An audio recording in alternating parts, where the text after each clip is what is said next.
For a while now I've been wanting to use actual flesh as a cutting medium to test blades with. And given the fact that I've recently made lentil soup with ham shanks, which is essentially the tibia and fibula of the pig, I decided to pick up another one and test it out on two different swords, very different swords. So this is a ham shank, as you can see, and it's roughly the size of somebody's upper forearm. There are two bones inside of it, just like your own forearm. It has been smoked and cured, and it's a little bit cold still, so I'm not sure what that will do to the density of the tissue. It probably makes it more dense. Here's my high-tech cutting stand. Alright. Should have brought a towel for that. Okay. The first sword I'd like to test out is this guy. It is a modified cold steel Italian longsword. It came with a pretty dull edge. I got it from Amazon. I don't know if it was a crappy piece or what, but I put a good edge on it.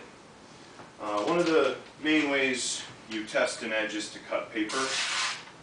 So it's relatively good at cutting paper, but if you would look at the geometry of the edge, it's like an apple seed in profile. If you would look at it and take a cross section, it has a rather obtuse angle, concave, or convex rather, a convex angle. And as you can see from the blade profile, it's not typically what you would consider a good cutting sword. The second sword that I have is a Hanwei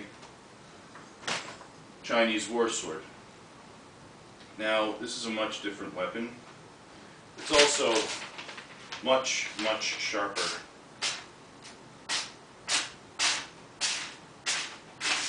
It has no trouble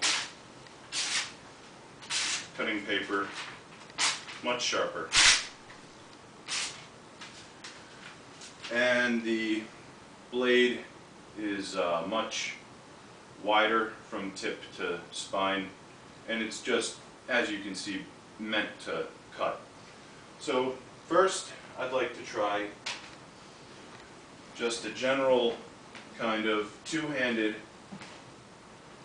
cut like this and see what kind of damage that does. So a cut like that, a very quick kind of snapping cut.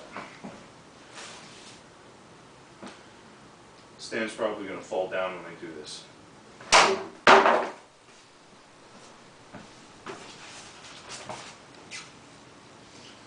Okay.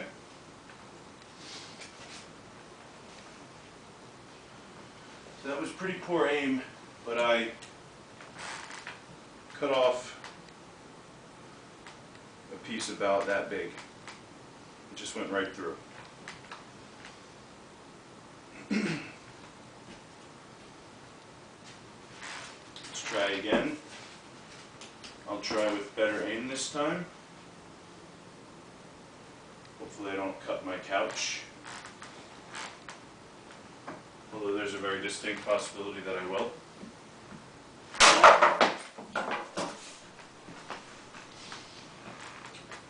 Whew. Okay. As you can see here, it went all the way down to the bone and actually cut into one of the bones pretty deep.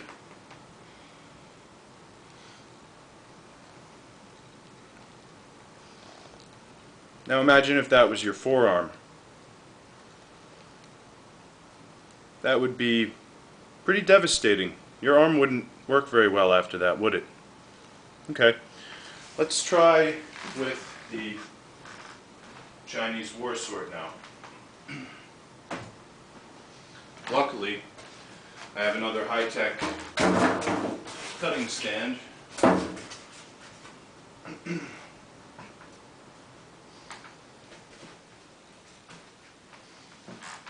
Okay. Now the reason I'm using a stand like this rather than something more steady is because a human's body is a yielding target. So if you're in a sword fight and you attempt to cut at someone's forearm, their forearm is not affixed to, say, a tree or a rock or a very sturdy surface. It's affixed to their body, which means that it's yielding. So that's why I choose this type of a stand. So for this, I'm just going to do a simple downward chop. I missed it completely. You can see how good I am with these things. Alright, I'll get it this time.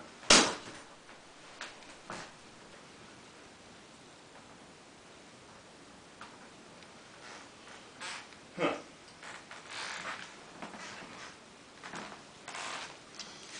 This one actually went probably just as deep.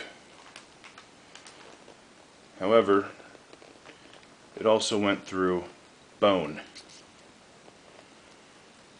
Yes, it did. See this bone here? It went through the bone, but the depth of the actual cut is quite similar. Again, even a kind of quick little chopping cut like that, really no power put into it, seems to do quite a bit of damage.